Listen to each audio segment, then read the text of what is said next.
हमारे साथ निशीथ जी जुड़ रहे हैं दिल्ली से। निशीथ जी, गुड मॉर्निंग। हाँ मैम।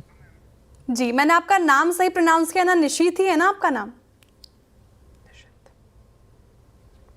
सर, आपको आवाज आ रही है मेरी? ये SBI के है मैम, 830 की बाइंग है। हाँ ठीक है, SBI पे पूछे। लॉन्ग टर्म नजरिया है आपका, शॉर्ट टर्म के लिहाज से पूछ रहे हैं?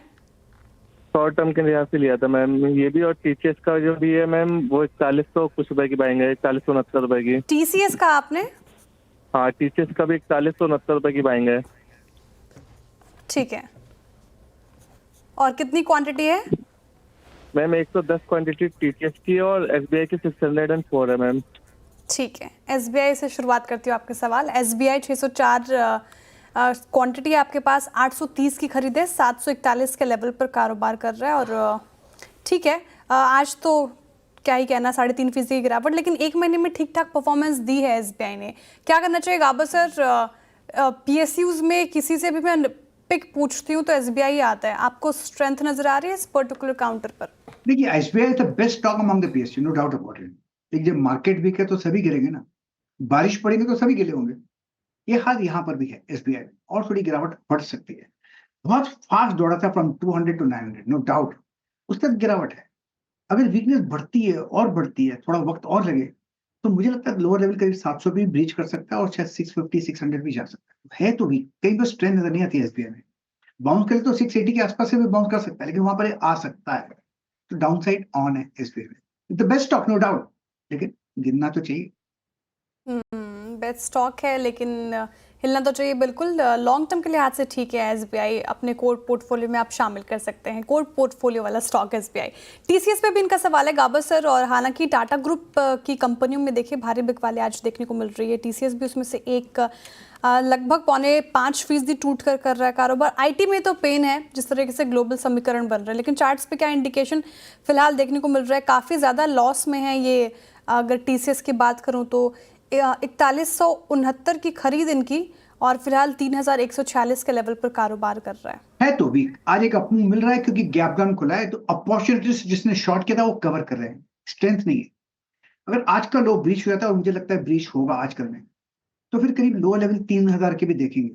3000 एक स्ट्रॉन्ग साइकोलॉजिकल सपोर्ट, अगर वो भी ब्रीच हो जाता है ना, फिर और गिरावट बढ़ सकती है। फिर नेक्स्ट साइकोलॉजिकल सपोर्ट बन जाता है तो 2500 TCS में है तो वीकनेस।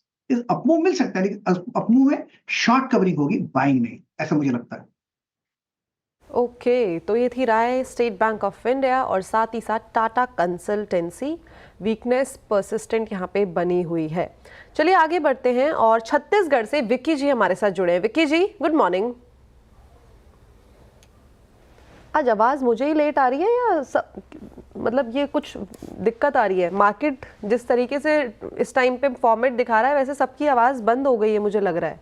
विक्की जी, आवाज़ आ रही है?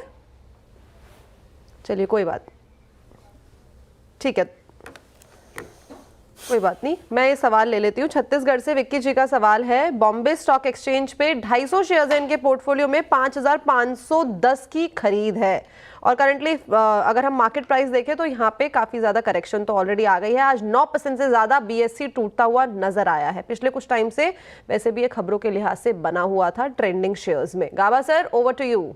ऐसा है कि आपने थोड़ी पहले कमेंट किया था कि आवाज नहीं आ रही।